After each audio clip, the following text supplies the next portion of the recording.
56 million abortions occur annually worldwide, and though opinions on the matter are strong, many are simply unaware of how they actually work.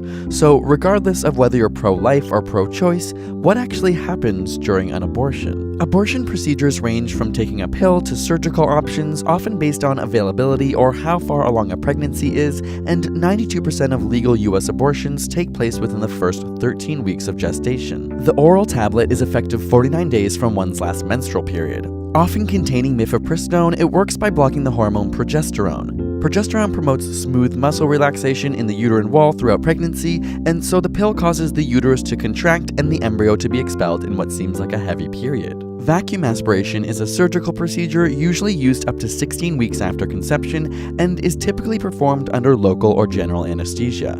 The cervix is numbed and opened wide enough to pass a slender tube into the uterus where suction is used to empty the contents. Within the same timeline, a DNC or dilation and curettage abortion can be used.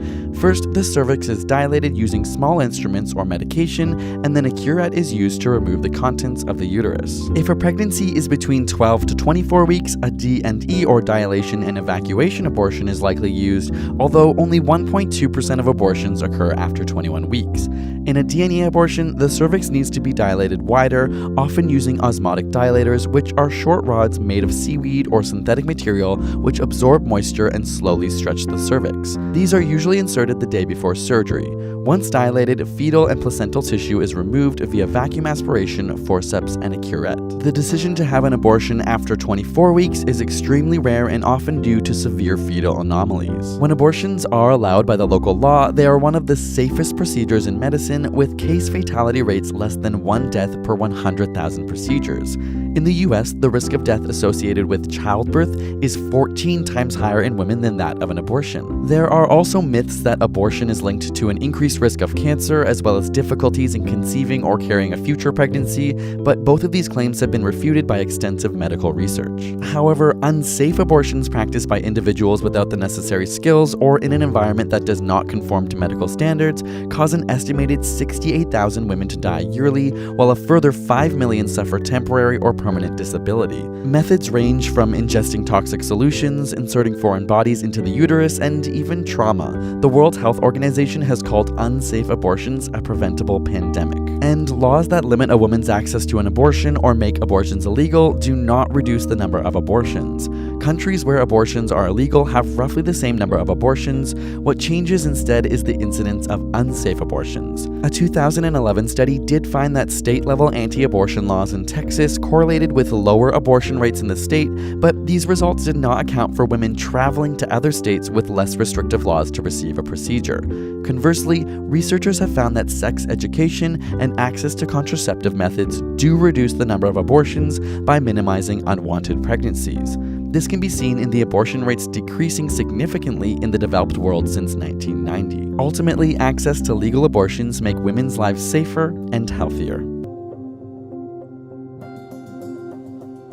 My name is Dr. Anthony Levatino. I'm a practicing obstetrician-gynecologist, and I performed over 1,200 abortions. Today I'm going to describe a first trimester medical abortion. This is a procedure in which the mother swallows pills in order to terminate her baby, and it is performed up to the 10th week of pregnancy. The procedure involves 2 steps. Step 1. At the abortion clinic or doctor's office, the woman takes pills which contain mifepristone, also called RU46. RU46 blocks the action of a hormone called progesterone. Progesterone is naturally produced in the mother's body to stabilize the lining of the uterus. When RU46 blocks progesterone, the lining of the mother's uterus breaks down, cutting off blood and nourishment to the baby, who then dies inside the mother's womb. It is important to note that even after it has been taken, it is possible to reverse the effects of RU46 and save the baby if progesterone is administered. The sooner, the better. Step 2. 24 to 48 hours after taking RU46, the woman takes misoprostol, also called Cytotec, that is administered either orally or vaginally. RU46 and misoprostol together cause severe cramping, contractions, and often heavy bleeding to force the dead baby out of the woman's uterus. The process can be very intense and painful, and the bleeding and contractions can last from a few hours to several days. While she could lose her baby anytime and anywhere during this process, the woman will often sit on a toilet as she prepares to expel the child, which she will then flush. She may even see her dead baby within the pregnancy sac. At 9 weeks, for example, the baby will be almost an inch long, and if she looks carefully, she might be able to count the fingers and toes. After she has disposed of her baby, the woman may have bleeding and spotting for several weeks. Bleeding lasts, on average, 9 to 16 days. 8% of women bleed more than 30 days, and 1% require hospitalization because of heavy bleeding. The failure rate increases as the pregnancy progresses. If failure occurs, she will usually be offered a surgical abortion. For the mother, medical abortion often causes abdominal pain, nausea, vomiting, diarrhea, headache, and heavy bleeding.